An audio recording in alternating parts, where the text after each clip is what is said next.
Olá pessoal, o tema da nossa videoaula hoje é traçado da tubulação. Então vamos analisar o seguinte problema prático de engenharia. Quando a gente faz um projeto de tubulações utilizadas para transportar água em distâncias longas, como é o caso dessa adutora aqui na foto, por questões econômicas, a gente sempre tenta fazer com que o funcionamento dessas adutoras seja por gravidade e que por questões construtivas, o traçado dessas tubulações, ele geralmente segue o contorno natural do terreno. O que nós vamos ver na aula de hoje, então, é se para fins de projeto existe algum valor limite de altura que a gente tenha que considerar na hora de fazer o traçado, né, para posicionar essa tubulação para garantir que exista o escoamento, e ainda quais seriam os dispositivos que nós podemos utilizar principalmente nos pontos altos da tubulação, para garantir o escoamento.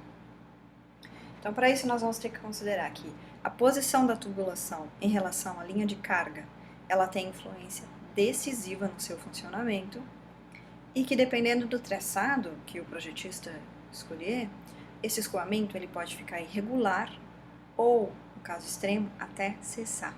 Então, o que a gente pode fazer para que isso não aconteça? Então, vamos considerar um exemplo aqui de uma adutora ligando dois reservatórios mantidos em nível constante, que essa adutora é longa o suficiente para que a gente possa desprezar perda de carga localizada. Nessas situações, nós temos que a velocidade média no interior dos condutos fica entre 1 e 2 metros por segundo. Para dimensionar essas tubulações, nós vamos aplicar a equação da energia, como a maioria dos problemas em hidráulica. Na equação de energia, nós vamos calcular, então, o termo da carga cinética. E nós vamos ver que se a gente usar esses valores, a carga cinética V ao quadrado sobre G vai ficar entre 0,05 e 0,2 metros, ou seja, muito inferior aos outros termos da equação de energia, por isso que a gente pode desprezar o valor de carga cinética, e então a gente vai ter que a linha de carga efetiva vai coincidir com a linha piezométrica. Como a gente pode ver nessa figura, a gente ainda tem, além da linha de carga efetiva ou linha piezométrica, outras linhas e planos de carga. Quando a gente considera o nível do reservatório de montante, nós vamos ter o plano de carga efetivo. A maioria das aplicações em hidráulica a gente pode trabalhar com escala de pressão relativa, que é quando a gente considera que a pressão atmosférica vale zero. Mas nessa aula especificamente, nós vamos considerar o efeito da carga de pressão atmosférica PA sobre gama. E aí nós vamos ter que, quando a gente soma o valor da carga de pressão atmosférica na linha de carga efetiva, nós temos a linha de carga absoluta. Quando a gente soma o valor da carga de pressão atmosférica no plano de carga efetivo, nós temos o plano de carga absoluto. O traçado ideal de uma adutora ou de uma tubulação é quando toda adutora, toda tubulação fica abaixo da linha de carga efetiva, como é o caso aqui. Essa é a situação mais favorável de escoamento, é o que a gente deve buscar em todos os projetos. Por quê? Porque assim a gente garante que em todos os pontos da tubulação a pressão seja maior do que zero. E ainda é muito mais fácil fazer o dimensionamento, porque a perda de carga vai corresponder à diferença de cota entre o reservatório de montante e o reservatório de jusante. E ainda para garantir que a gente tenha o escoamento em todos os trechos, né, a vazão calculada seja correspondente à vazão real, nós vamos ter que considerar o efeito de alguns dispositivos normalmente utilizados nas adutoras. Estão destacados aqui. Então, na entrada e na saída dos reservatórios, normalmente nós utilizamos registros. Né? Vamos considerar um caso em que a gente tenha toda a tubulação cheia de água e que, por uma questão de manobra, a gente fechou esse registro aqui em L. O que vai acontecer? Se a gente colocasse um piezômetro no ponto P, a água nesse piezômetro ia subir até o valor em Y aqui, que corresponde ao plano de carga efetivo.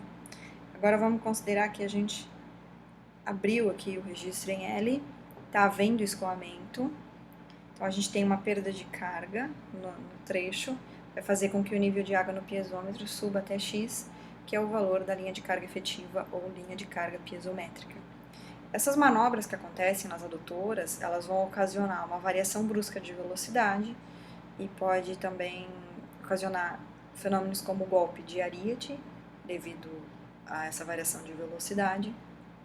Mas essa questão das manobras vocês vão ver com mais detalhes, dependendo do curso que vocês estão fazendo, engenharia civil, engenharia sanitária e ambiental, engenharia de produção civil, vocês vão ver isso em disciplinas como saneamento ou como sistemas urbanos de abastecimento de água, mas eu estou trazendo aqui já essa informação para vocês.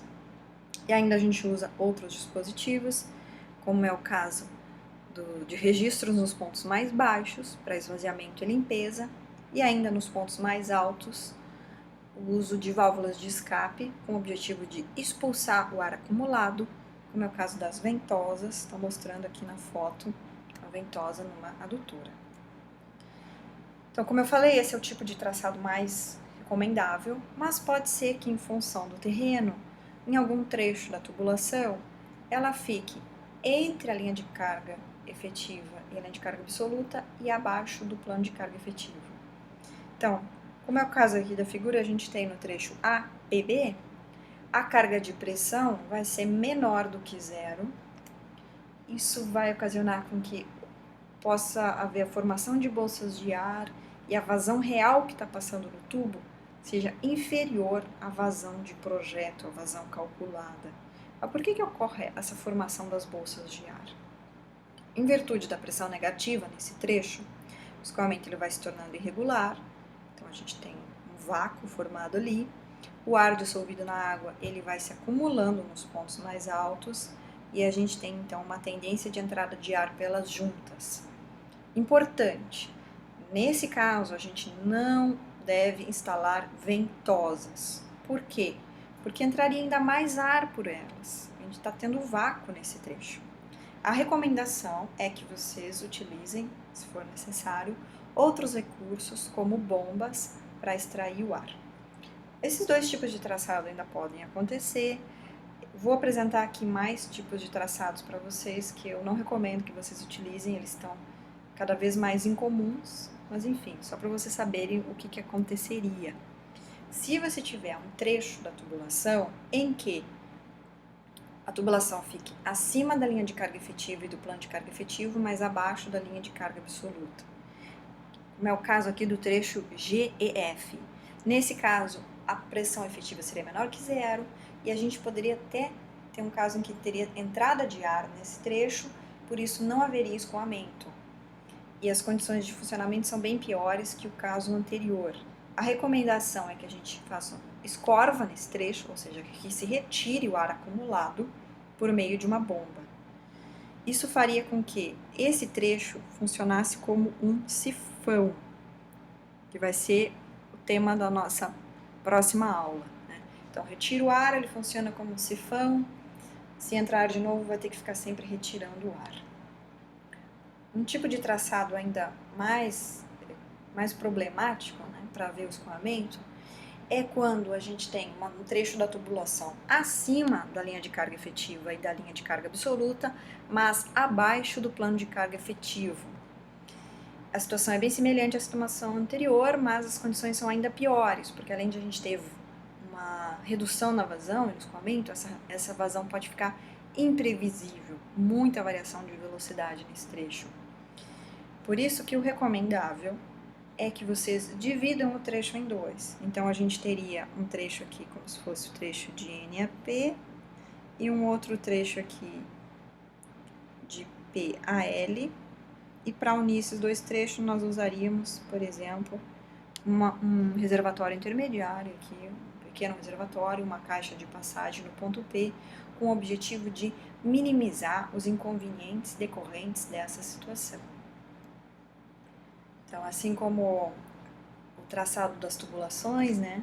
Coloquei essa frase aqui para inspirar vocês, que sempre que a gente tem um objetivo, a gente tem que tentar aprender a contornar os obstáculos. Espero que isso sirva de inspiração para a vida de vocês e também para o estudo da disciplina de hidráulica. Para os meus alunos, da UFSC tem disponível no Moodle um teste interativo para testar os seus conhecimentos, e eu desejo para vocês bons estudos e até a nossa próxima aula.